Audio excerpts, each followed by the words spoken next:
Hello and welcome to this lesson. In this lesson, we're going to learn how to create a USB drive to install Windows 10 in a computer. We're going to introduce the concepts of workgroups and domain controllers. Before starting the process, you will need to go to this website, Rufus, opening your browser and accessing to the web and downloading the latest version for this app. So we're going to use this app. We need a USB. We need the ISO for the Windows 10.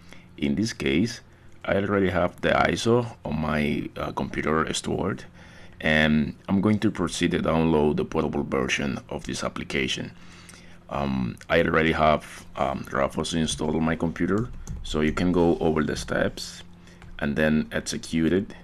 In order to download the application, you just need to go to the download page, which is this one here, and click in the latest version, which in this case is the 3.13.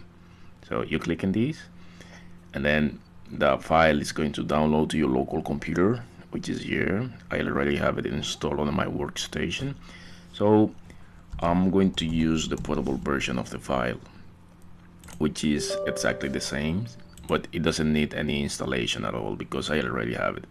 So it says that they allow you to check the updates online. For this instance, I'm gonna click on no. So this is the portable version of Rufus. I'm going to go over the description really quick so you can see how you can install a Windows 10 ISO on a USB. First, it's asking me for the device. This is my USB. So right now my computer I have connected two USB cards. One 16 gigabytes, and this is the one that we're going to use, 64 gigs. Just need to select it. So it says disk or ISO, please select. So I'm gonna leave this by default because the format of my memory, the format of my image is an ISO format.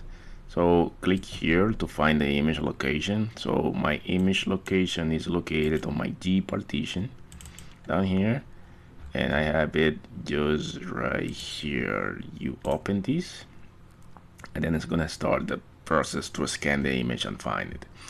So the next step is to select this image option. I'm gonna leave it by default like this, and also leave this option by default.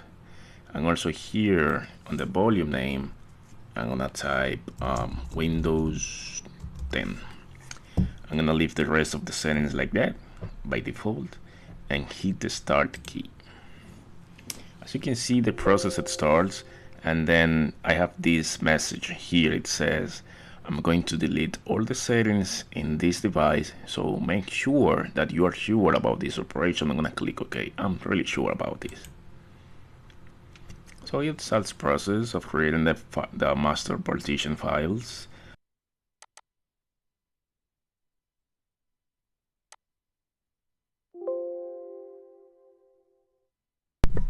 Okay, the process is completed now, so I want to confirm that this information is valid.